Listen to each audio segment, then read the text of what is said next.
Good morning, beloveds. This year's been a series of disruptions, and oh Lord, just lost my train of thought. It's been a series of disruptions, and all kinds of things have just. One of the things that we did was we moved our gym day to Sunday to accommodate our trainer, who became a theater teacher this year, and that's a good thing for him. But he's out of town for the holidays this weekend. Next Sunday is Christmas, and the Sunday after that is New Year's Day. So we were like, just take the holiday. So we're about to take the holiday. So I'm not going to go to the gym for 3 weeks. The first day back to the gym will be fine, right? Okay. And I forgot to cross-post this. Oh, well. I'll just share it. Okay. It is December 18th. Pretty sure it's December 18th. Yes, it is December 18th. Our title is Divine Right Action Takes Place Now. Our first quote is, "The Lord will perfect that which concerneth me. Thy mercy, O Lord, endureth forever." And that is Psalm 138:8. The next quote is, "The divine ideas stand back of all human thought, seeking admittance through the doorway of the mind." And that is Science of Mind, page 491. Science of Mind philosophy teaches that God is all and that we are each one with God. It also teaches that the nature of God is perfection, which should suggest that the action of God, often called divine right action, must also be perfect. To experience the wonderful benefit of this activity of God in our life, we need to turn away from all negative appearances. Though we encounter setbacks and problems, divine right action is always opening, and we have the power to avail ourselves of it. We do this by becoming consciously aware of our unity with the perfection of God, and thus letting ourselves be moved along through inner guidance. When we do this, we discover how right action can be. God created all that is, and I daily use divine wisdom in all that I think, say, and do. I give my thanks for my divinity and for the willingness to relinquish negative habit patterns for new life-promoting thinking. I am in the stream of perfect divine action, which moves me into perfect circumstances. I give thanks for the ability to accept clear guidance, and I move easily and effortlessly through every task. And that is M.S. Margaret Stortz. What was that? What was that? He just came and reached his paw through the reading as I'm doing it. I'm like, okay. But first off, I don't know if anybody else has a trigger around the word perfect, but I definitely had a trigger around the word perfect. So anytime people would talk about divine, perfect, action, that, and the other, everything's perfect, and then, I would take a look at it and go, okay. And that is definitely from a childhood, trauma. And so it took me a long time. So when I met Reverend Jesse, he gave me a new definition for perfect. And honestly, if you look it up in the dictionary, perfect does not mean flawless. Because a lot of the times that's exactly what we think. We think perfect means flawless. And we look around at ourselves and we look around at the world and we go, well, the world isn't flawless. And I am definitely not flawless. So then obviously I can't do this, because if God is perfect and I'm perfect, no, it doesn't line up. Okay. But what I learned is flawless doesn't mean perfect. Or no, perfect. Yeah. Flawless doesn't mean perfect. Perfect doesn't mean flawless. What perfect means is whole.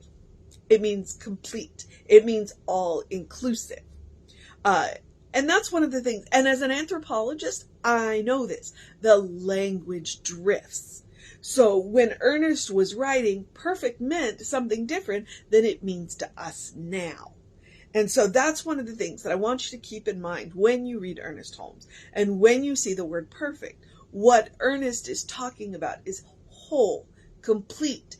Everything is included. That means the messiness is included too. Now, God is not messy. Our interpretation is messy. when we are having a material experience, it is going to be messy. I will give you the brief Amit Goswami explanation, because he talks about the 5 bodies. And he says there's a bliss body, and that's God's idea of us. And then there is a supermental and a super emotional, and then emotional, and then a material body.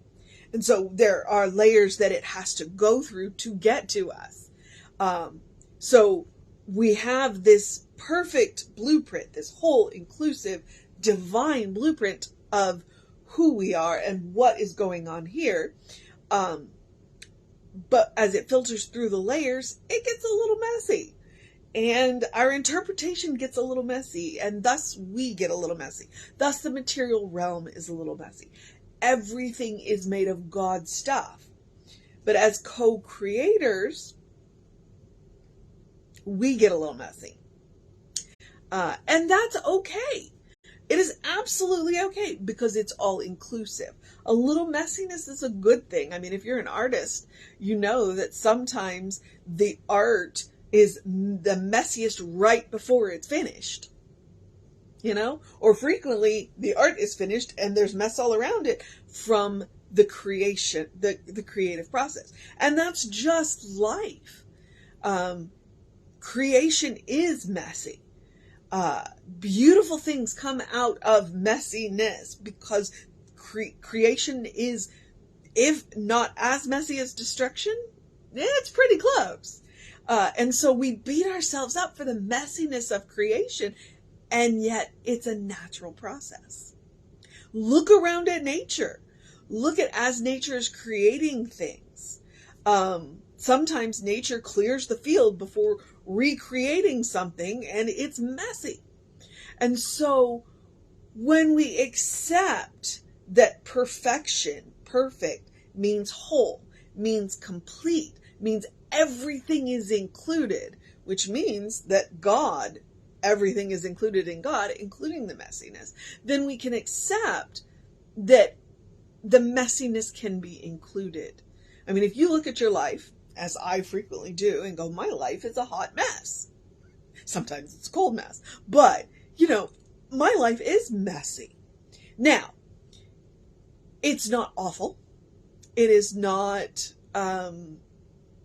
it's not bad. It's not negative anyway. I actually, somewhat enjoy the chaos of the creative process. Now, I will admit that there are times that my life gets a little too chaotic. And when it gets a little too chaotic, I need to rein it back in, okay? But it's still all perfect.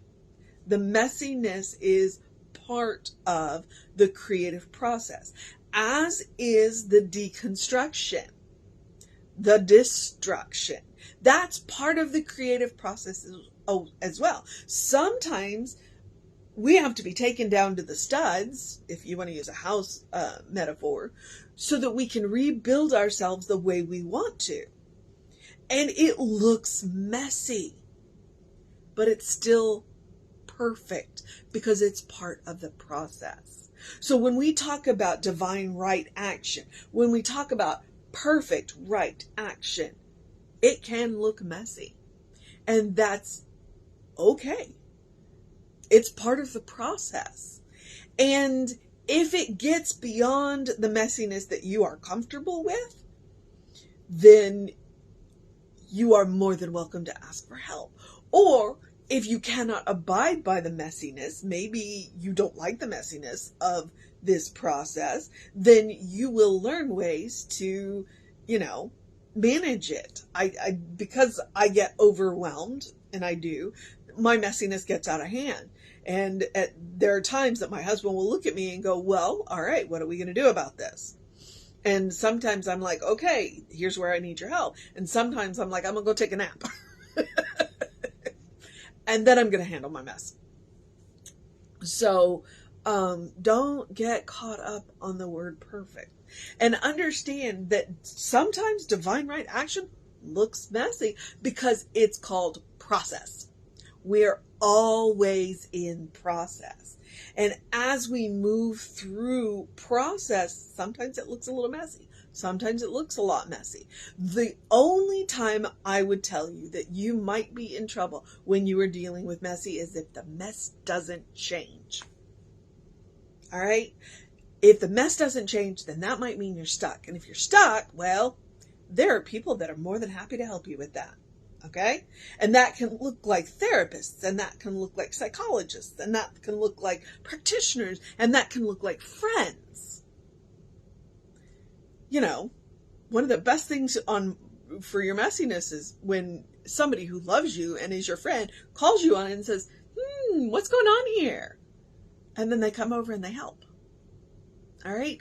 Now, what I just talked about had nothing to do with the reading and everything to do with the reading. All right.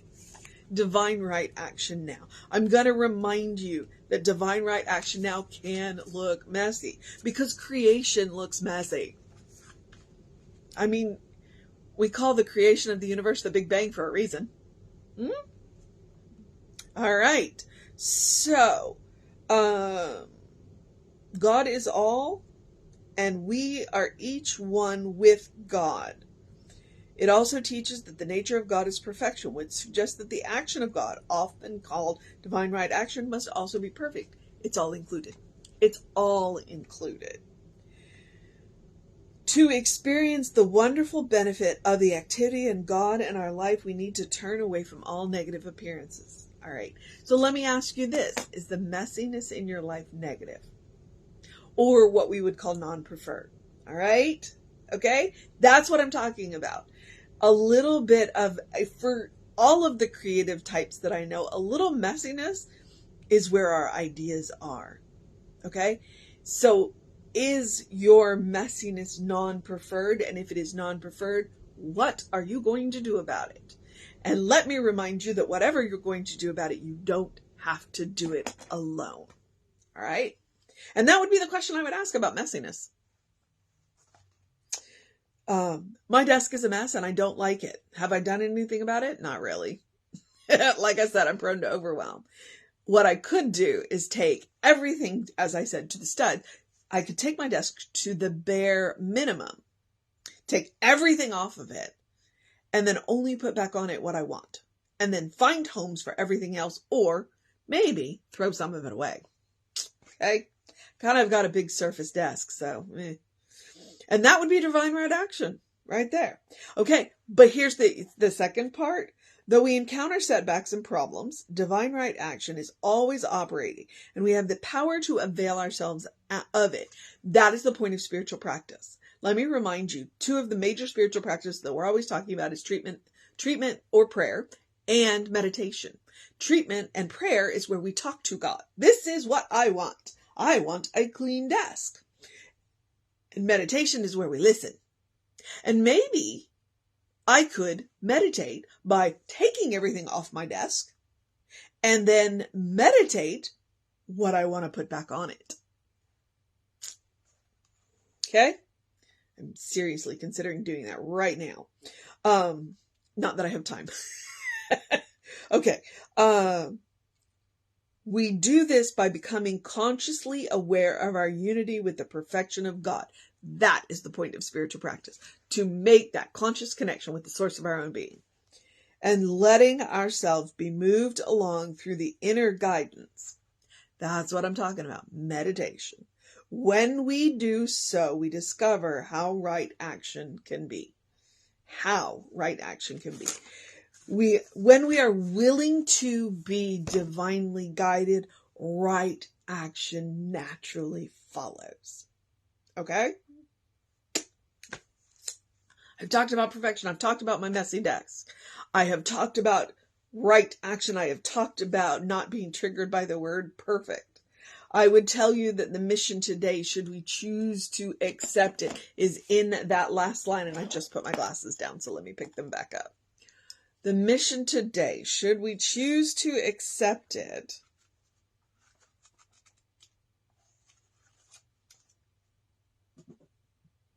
is to become consciously aware of our unity and allow ourselves to be moved along in the inner guidance. Okay? That's the mission. That is the mission every day. It is to be constantly aware of who we are. to be constantly aware of our unity with the source of our own being, to know that we are God stuff. We're made from God stuff, and allow that divine guidance to happen. It is always available to us. And the way that we make ourselves accessible to it is to consciously connect with the source of our own being, which is the point of spiritual practice. All right, so that's the mission today, should we choose to accept it. And then, while we are doing that mission, we can, in the process of doing that mission, we can do the simple, I say simple, it can also be incredibly deep and enriching, the spiritual practice of doing something loving for ourselves, doing something kind for ourselves, doing something compassionate for ourselves, whatever that looks like. And sometimes that looks like telling your trainer, enjoy your family, and taking 3 weeks off. Does that mean I'm not going to do any exercise at all? Of course not. It means I'm going to still go for the bike rides, and I'm still going to go for the walks. And I do have a rainy day training session that he put out that I might do a little bit later, which is mostly stretching, which is a good thing. So I'm going to continue to move and engage my body. But I'm not going to do any serious weightlifting. I'm going to take a brief hibernation for 3 weeks. And then I'll get back at it. Okay? And that's what I'm talking about with loving, kind, and compassion. It can look like anything. It can look like taking a nap. It can look like taking a walk. It can look like going to the gym. It can look like eating an amazing meal. It can look like eating dessert. It can look like drinking coffee. But when we do things like that, we engage all 5 of our senses. And we really put ourselves in the moment. Okay? Loving, kind, compassionate. I mention it every day. I mention it as a spiritual practice because I'm encouraging you to create a habit, a first response, all right? A default setting. So no matter what happens, when we end up in those negative appearances or non-preferred experiences and situations, that our first response to ourselves and to other people is love, kindness, and compassion. Okay? It is, you are your own best test subject. Absolutely. You are your own best test subject. And you get immediate feedback from yourself. And it's like, oh, well, I'm not sure I like that as much as I thought I was going to. And, like yesterday, I joked about Cat-a-Day and then was physically held down by the cats. They were like, it's cold in the house and we are going to cuddle with you because you are the largest source of warmth in the house. So I didn't do anything much. I did some computer work. So I did, get some stuff done. But they kept me, resting physically, which frankly I need. So, that's what I'm talking about. Connect with the source of your own being. Practice love, kindness, and compassion on yourself. And see if you don't feel a little bit better. All right. And also when you connect to the source of your own being, you are connecting to an infinite source of love, kindness, and compassion. It is always available and ready for you. And it is about that inner guidance. It is about connecting to that divine right guidance. And it will never steer you wrong when it comes to right action. Okay. What are you doing? Are you chewing on my finger? I know my videos can be random because of the cat. All right. There was that. Okay. As always, I do encourage you to do something to engage your mind and your body, whatever that looks like, unless you're taking a day of rest. And I'm going to take an extra one this week. I do encourage you to drink plenty of water. Hydration is super important. And I just realized I didn't finish my mineral water yet this morning. So I need to go do that. I do encourage you to get early in your day bright light. This is the science portion of my talk where I talk about the circadian rhythms, which is an actual hormone balance where your hormones, when you balance out those hormones, and I'm talking about like your melatonin, your serotonin, your norepinephrine, your dopamine, those are all hormones. And they are stimulated by light and encouraged into rhythms by light. So bright light early in your day will help to get that hormone rhythm started. And then when you take the bright lights away at night, then it lets that hormone balance fall back into a natural cycle. When you do that, you sleep better at night. You have more energy during the day. Science, look it up. That's why I talk about that early in your day bright light, and it can be artificial light. That's one of our problems, is we get too much artificial light late at night and we wonder why we can't sleep. So, all right. And then, as always, in the words of Ernest Holmes, open the windows of your soul. Allow the breath of heaven to remind you do live in heaven right here, right now. It's all around us all the time. We talk about it being all God's stuff. Everything is made from God's stuff. Okay? That means any place can be heaven when we recognize that it's a state of mind and a state of consciousness. That we can create it any place. And once we can do that, we are hard on the trail to making a world that works for everybody. Because once we can create it for ourselves, other people can see us doing it and they go, well, what do you know that I don't know? So that's what I'm talking about. All right. And as always, you can take Emma's advice. Look for the good and praise it. I'm going to need a drink of water soon, so it is time to move on.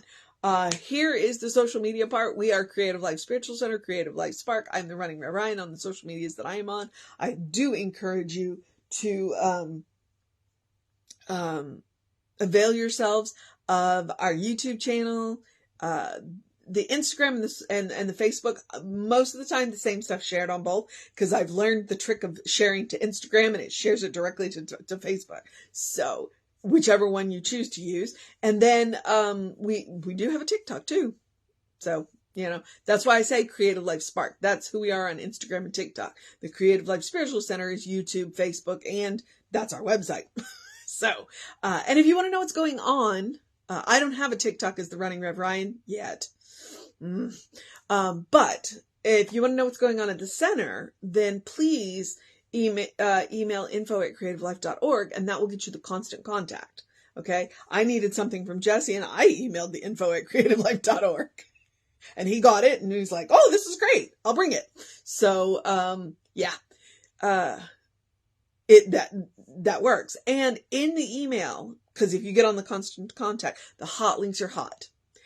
Sandy was so excited. She was like, look at this. And she was like, click here now. And it takes you right to.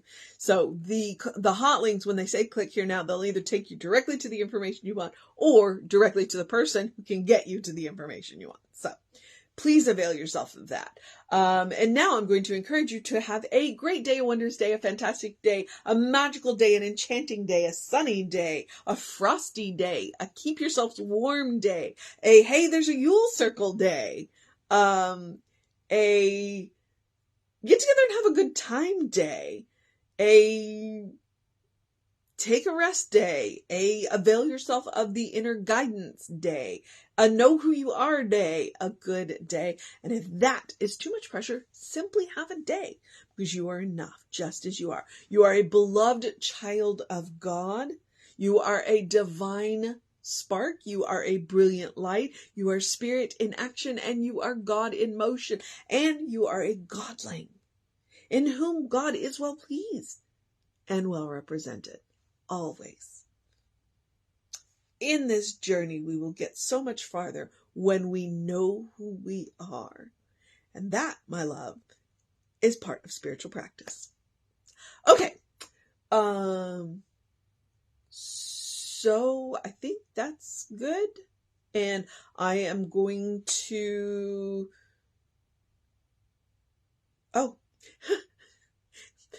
It's Sunday, which means there is an 11 a.m. service following this right here. So please feel free to join us if you're in the area in person, or you can always watch online, and know that it'll be up on YouTube later. I try and get it up. If I don't get it up Sunday night, then I try and get it up Monday morning.